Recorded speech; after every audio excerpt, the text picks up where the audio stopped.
Arion and the Dolphin, dedicated to Alex and Emily. Hello, this is Bertie, and I'm here with another story from the histories of Herodotus, written 2,500 years ago.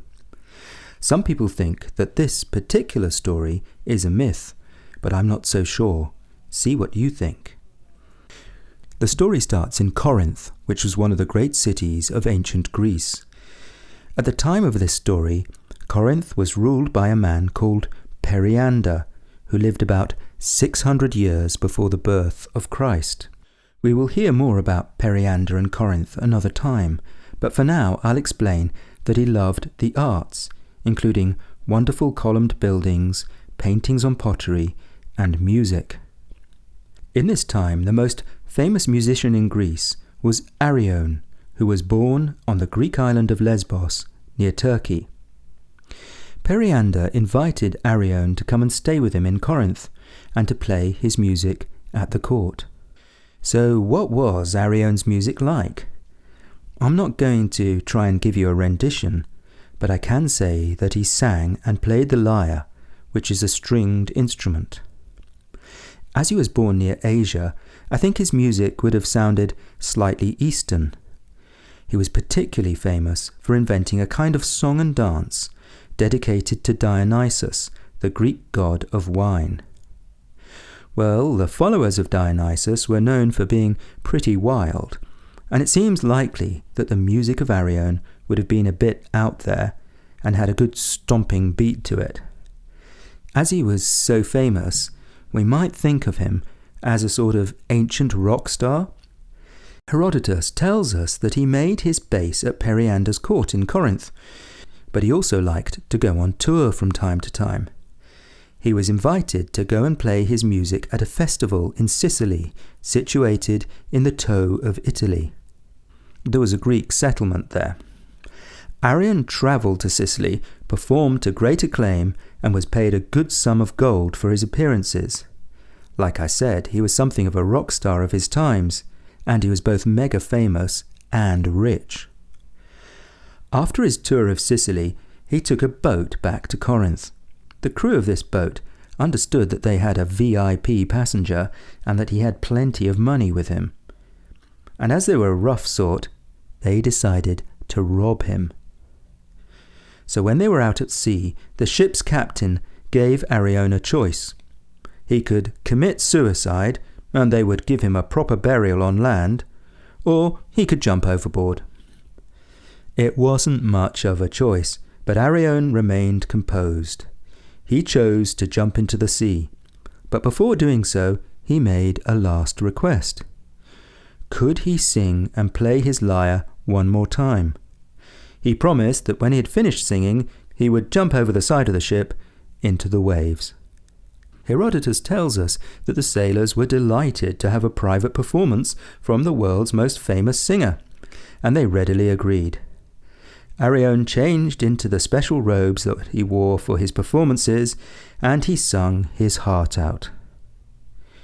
Now, Herodotus does not actually say this, but I would like to add a detail. Perhaps the sailors were not his only audience. It might be that some keen-eared dolphins heard him and gathered round the ship to listen to his music. At any rate, what happened next suggests that might be the case. Arion, as he had promised, jumped into the sea, and the crew sailed away with his gold, having greatly enjoyed his last ever performance. But Arion did not drown as they had expected, because he was saved by a dolphin.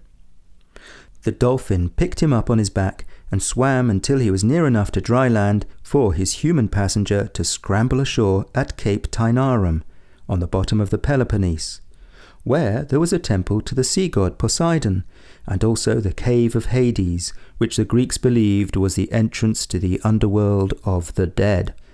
From there, a wet, but very much alive, Arion made his way back to Corinth, where he told Periander the story of the robbery and of his incredible rescue by the dolphin.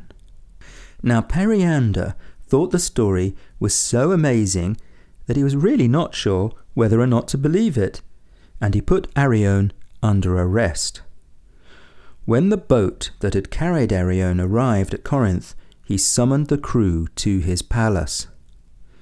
"And what news do you have of our famous singer, Arion?" he asked. The crew replied that he was still in Sicily and doing well. At that moment, Arion, who had been listening to all this from behind a curtain, stepped out into full view, still wearing his performing costume, just as the sailors had seen him last before he made his leap from the ship. They were so struck with amazement that they weren't able to deny their dastardly plot.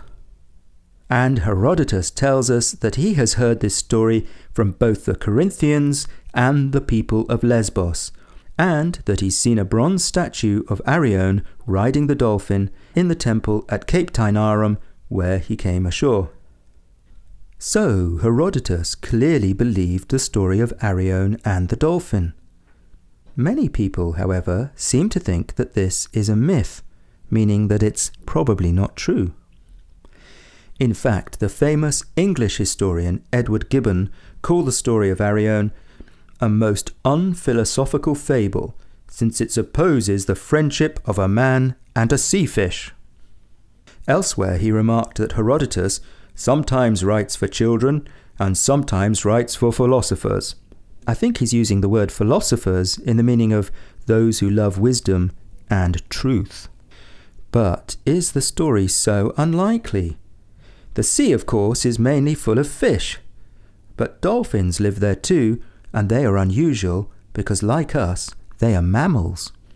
Mammals are animals that feed their offspring on breast milk.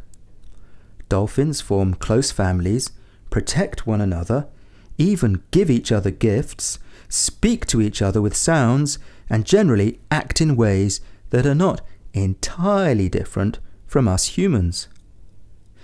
So Gibbon, writing in the 18th century, was wrong to call them sea fish. In fact, we have modern stories of people making friends with dolphins. In the year 2004, the British long-distance swimmer Adam Walker was swimming across New Zealand's Cook Strait when he noticed a great white shark beneath him. To his great relief, a pod of about 10 dolphins kept him safe until the shark swam off about an hour later. In the same year, also in New Zealand, a lifeguard called Bob Howes reported that dolphins protected him and his 2 daughters from sharks. And there are many other such stories. When I was growing up, my favourite part of a family trip to the safari park was to see the dolphin show. The trainers could command the dolphins to perform tricks like jumping through hoops, and sometimes a trainer swimming in the pool would hold on to the dolphin's fin, and the dolphin would pull him or her through the water. So while I think it's not possible that Arion actually rode on the back of the dolphin because he would have slipped off, it's not so completely impossible that dolphins helped him and maybe he held on to one of them. However, I have to say that perhaps I'm letting my feelings affect my judgment. If you've ever listened to Story Nori, you probably know that I have a soft spot for stories about animals who are friends to humans. Perhaps I'm inclined to believe the dolphin story because I want to believe it. We will never know the truth about Arion and the dolphin for sure, but we do know that Periander, tyrant of Corinth, did exist, and that there were Greek settlements in Sicily in the west, and that Greeks lived on the eastern side of the Mediterranean Sea on islands near Turkey.